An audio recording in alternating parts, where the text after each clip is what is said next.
Bonjour à tous, aujourd'hui vidéo de rattrapage sur une excellente série Amazon Prime, hein, encore une, hein. Il s'agit de Fallout, l'adaptation de la saga vidéoludique sortie sur PC et par la suite sur toutes les consoles, hein. Alors Fallout, initialement voilà, ça a été créé par les studios Black Castle, hein, qui était un studio qui avait été fondé par des amateurs là de jeux de rôle, hein, et donc ça se voit d'ailleurs dans leur production, vidéoludique, hein, puisque c'était, tous les Baldur's Gate, les Icewind Dale, et les Fallout qui comportaient, du coup énormément, voilà d'emprunts en jeu de rôle, hein. Fallout, c'était, effectivement du role playing game, mais version rétro-futuriste. Donc, après voilà, c'est malheureusement un studio qui a fait faillite dans les années 2000, hein, ce qui coïncide aussi avec, la cession là de l'exploitation de pas mal de licences, dont Fallout, hein, qui a été reprise, à cette période-là par Bethesda, et à qui on doit, notamment, voilà, les excellents, Fallout, 3 et Fallout 4, hein. Alors, la série Amazon Prime est, on va dire, l'adaptation, plutôt pour moi en tout cas, lorgne énormément du côté là de Fallout 4, hein, pour moi.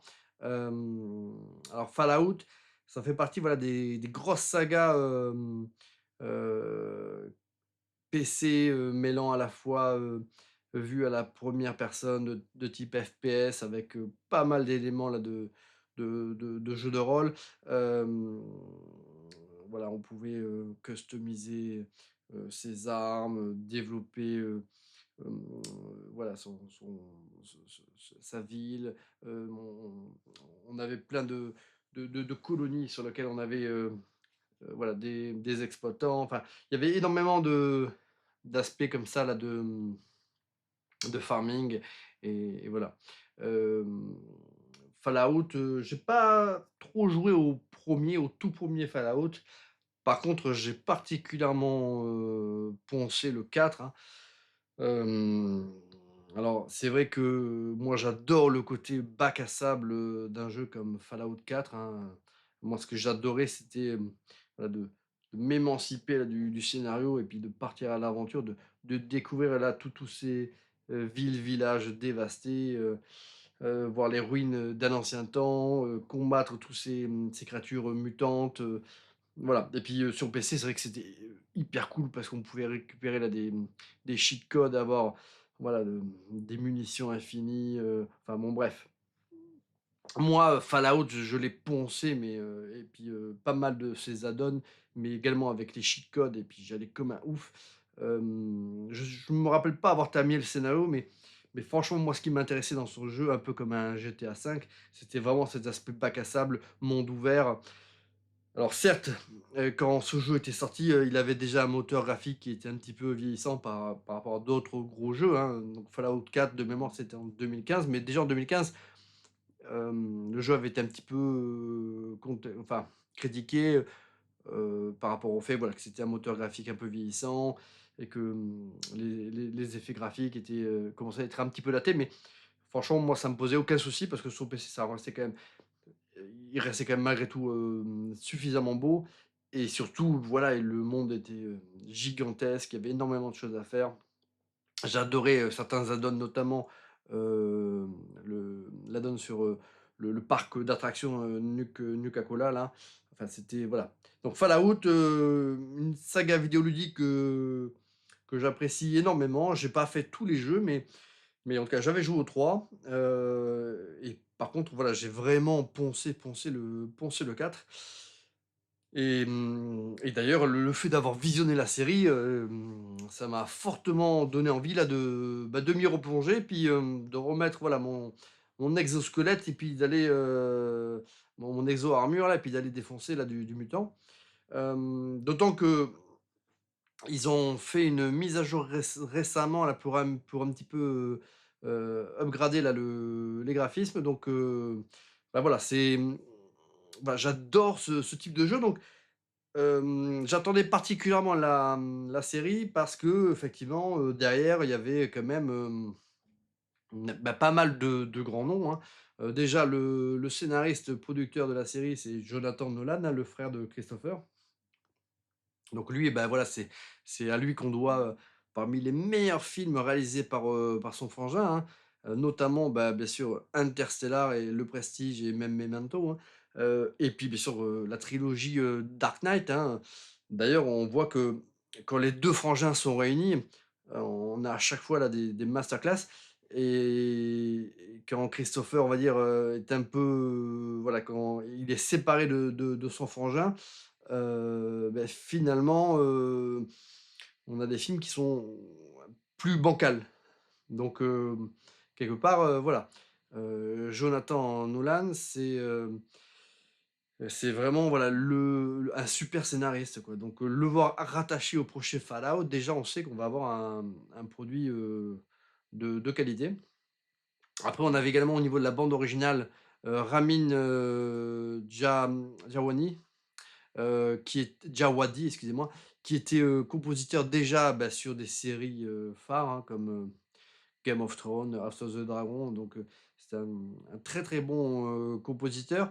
Donc bon voilà, après au niveau du casting, il y avait à la fois des figures connues et puis des jeunes comédiennes, notamment, bah, l'héroïne principale, hein, Ella Summer Purnell, hein, qui est doubleuse dans l'animé, Arcane, hein, produit, par Netflix, qui est une des belles, des belles, comment dire? Révélations là de cette série, hein. Heu, Elle porte quelque part la série, quasiment là sur ses épaules, mais pas que. Alors, bien évidemment, voilà, qu'est-ce que j'ai pensé de cette, série Fallout? Donc déjà, ce qu'il faut savoir, c'est que j'ai mis un peu de temps pour la voir en intégralité. Non pas qu'elle ne m'avait pas complètement capté, mais comme c'est une série, que mon fiston, voilà, se faisait une joie là de regarder avec nous, bah, voilà, on essayait de regarder, à chaque fois un épisode, bah, quand il n'avait pas école le lendemain et du coup, on a mis un peu plus de temps à la regarder en intégralité, mais bah, parce que, on voulait, voilà, partager ça avec Evan Boy, hein, que vous connaissez. Donc bah, la série, moi je l'ai trouvée, bah, je l'ai trouve voilà, vraiment, vraiment, vraiment très, très bonne, hein. Les premiers retours étaient excellents sur cette série. Hem, les effets spéciaux, la caractérisation du monde, les personnages, le développement de l'intrigue qui, sur pas mal de points, prend ses distances par rapport à la saga vidéoludique, mais pour le bien. Donc en tout cas, au niveau, de la réalisation, du montage, de voilà, des effets spéciaux, c'est quasiment un sans faute, pour Amazon, hein, là, on a vraiment une série qui a de qualité. Hem Et d'ailleurs, voilà, encore une fois, elle a été, acclamée, j'ai vu sur le net quasiment que des critiques ultra élogieuses sur cette série. Hem, j'ai trouvé que la reconstitution là de l'univers de Fallout est, enfin franchement, c'est l'une des meilleures adaptations d'un jeu vidéo, tous médias confondus, hein, film, jeux vidéo, ça on va dire que Fallout, Amazon Prime, c'est la nouvelle référence, hein, en termes d'adaptation de jeux vidéo. C'est comment on peut prendre, voilà, un jeu vidéo et faire une adaptation sérieuse. Hem, Ce qui, malheureusement, n'a été quasiment jamais le cas, hein, que ce soit à la télé ou en série. Voilà, à chaque fois, on a des adaptations un peu feignantes et là, c'est pas le cas ici. On a vraiment un vrai, voilà, développement de personnages. On a un vrai, développement de l'intrigue, hein, qui encore une fois, prend pas mal de liberté avec, la saga vidéoludique, mais pas forcément pour le mal, hein, c'est bien pensé, c'est bien intelligent. Bah, bien sûr, j'ai quelques réserves parce qu'effectivement, quand on a autant de critiques, élogieuses, bah, je m'attendais à une série peut-être un peu plus rentre dedans, peut-être un peu plus généreuse, en termes de découverte, de l'univers, en termes, d'évolution de l'intrigue, alors que là, on a, on va dire, quelque part comme une forme de préquel, à la série. Voilà, comme si, quelque part Amazon avait, voilà, voulait d'abord avoir une saison, on va dire, test avant de lancer, tous les chevaux. Donc on a un petit peu ce sentiment que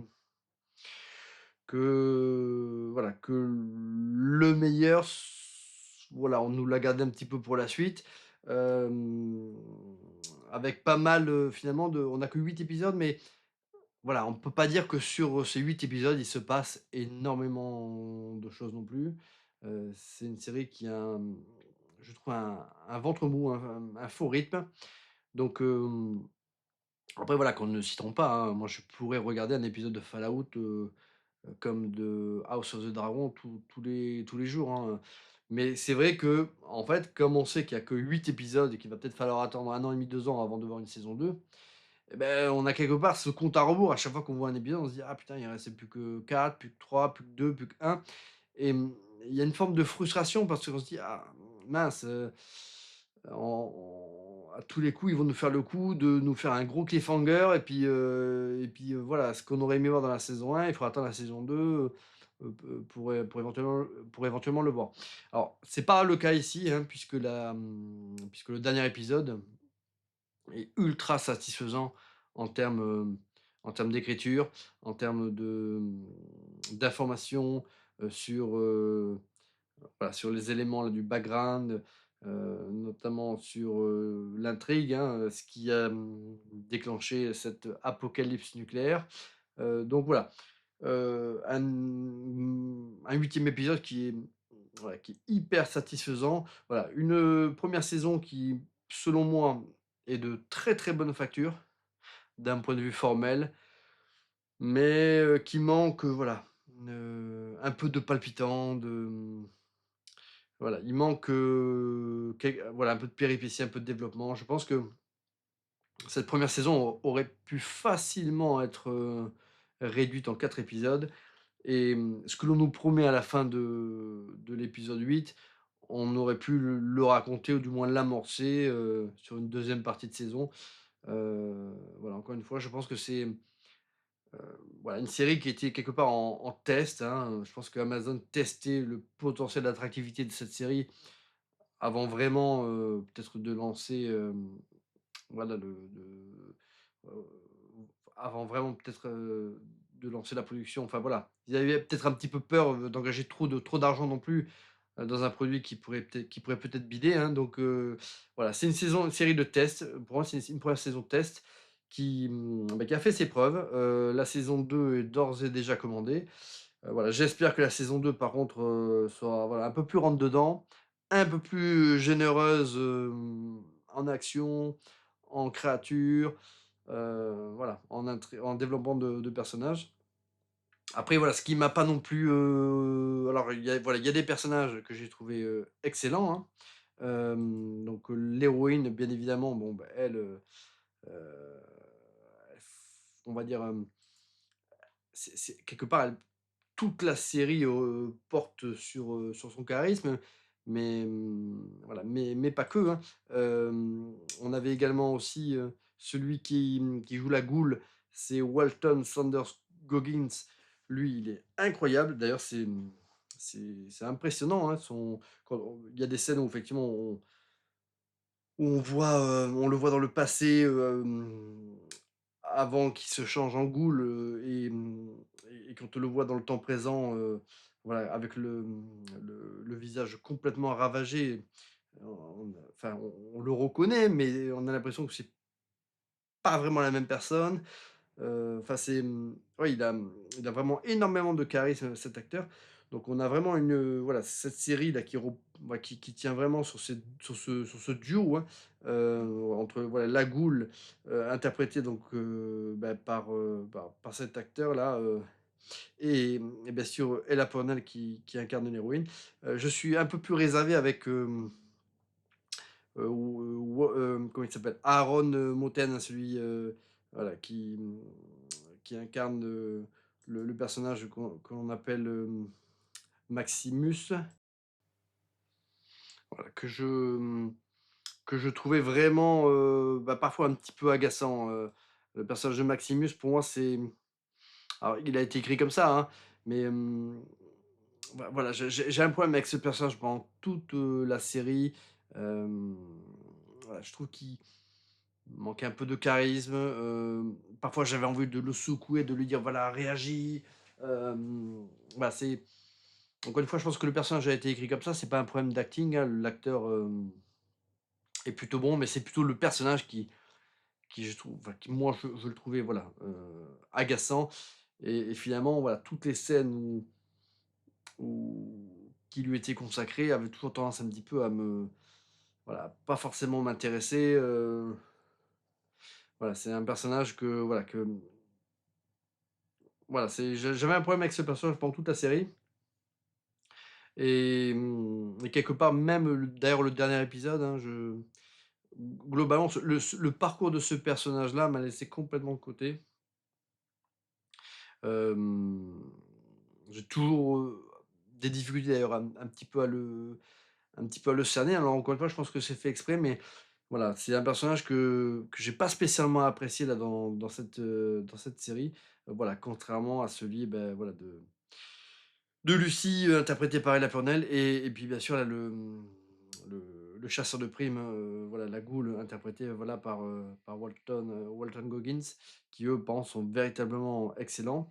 Autre petite réserve, bah, sur le alors bien que, l'univers de Fallout soit hyper bien, représenté à l'écran, hem, voilà je trouve que, bah, pareil, ça manque, peut-être aussi quand même d'environnement naturel, de décors, apocalyptiques où déambulent les personnages. Alors c'est une facilité, bien sûr, c'est plus facile, de mettre à l'écran un désert, hein, qu'une ville, et des immeubles en ruine, hein. Mais c'est vrai que dans Fallout, bien évidemment, il y a des territoires arides, désertiques, mais en tout cas dans les jeux vidéo, c'est pas l'essentiel quand même, alors que là, on a l'impression que dans la série, voilà, quasiment, presque enfin, une grande partie de la surface, c'est du désert et d'ailleurs, il y a parfois des petites incohérences ici ou là où, on a l'impression qu'ils sont en plein désert du Sahara et puis le plan, d'après, ça y est, il y a des arbres, il y a enfin, voilà, alors, c'est peut-être des ellipses ou autre, choses comme ça, mais on n'a pas trop, on va dire, on perd un petit peu, comment dire? La notion là de distance. Hem, on a un petit peu du mal à se situer,